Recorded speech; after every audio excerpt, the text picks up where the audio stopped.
I'm Griseldis Faden Herdina. I want to present about teaching across proficiency levels. Before it, we must know the meaning of teaching across proficiency level. Teaching across proficiency level is standard guidelines to know the student's proficiency in speaking, reading, listening, and writing based on Douglas Brown 2003.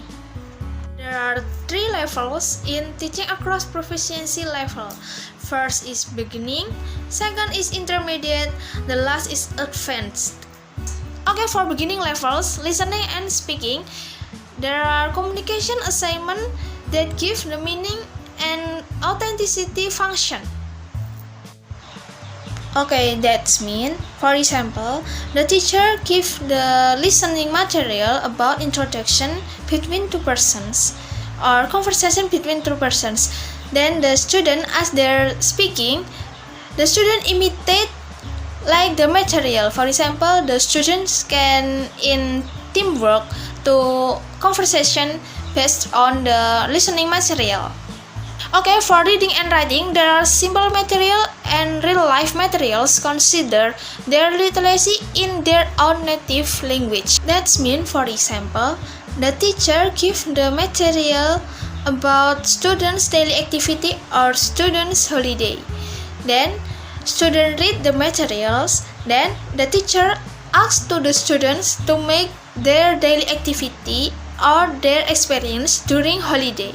And next, for grammar, they can use the simple present as the grammar. Then the students can make the simple sentence by use simple present. Next is intermediate levels. For listening and speaking, there are greeting and introducing, asking how to spell some things, talking about professions, and giving information. For example, the teacher gives the material about information, then student listen it, then the student asks the speaking, the student give the information to their friends based on information that they listens before. Then for reading and writing, there are reading observations, reading menu, reading entertainments, writing postcard, writing description, writing note, and writing shopping lists.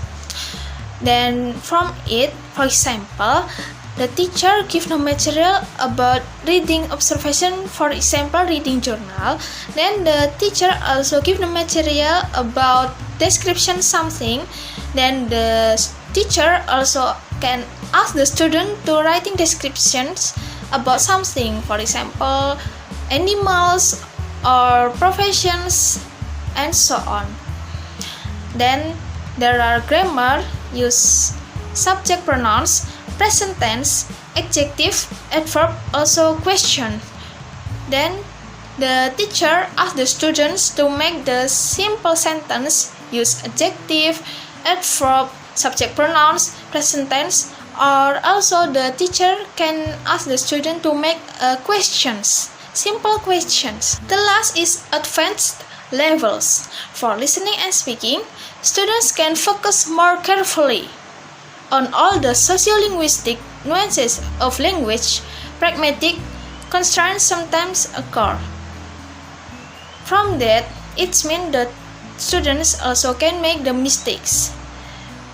Then they can listen or speaking carefully because they had learned about the grammar and then all materials.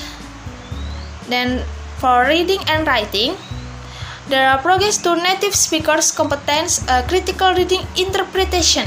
For example, the teacher gives material about reading about natural disaster, flood. From that, it caused by the people throw the rubbish everywhere that can make the flood when raining weather. Then the student can give the response as critical thinking as the answer or give the suggestion or critical about the text. Then for grammar, there is metafunctional grammar. It means the students start to use all grammars that they needed to make a text and also they can speaking with the suitable grammar based on the condition. That's all my presentation. Thank you.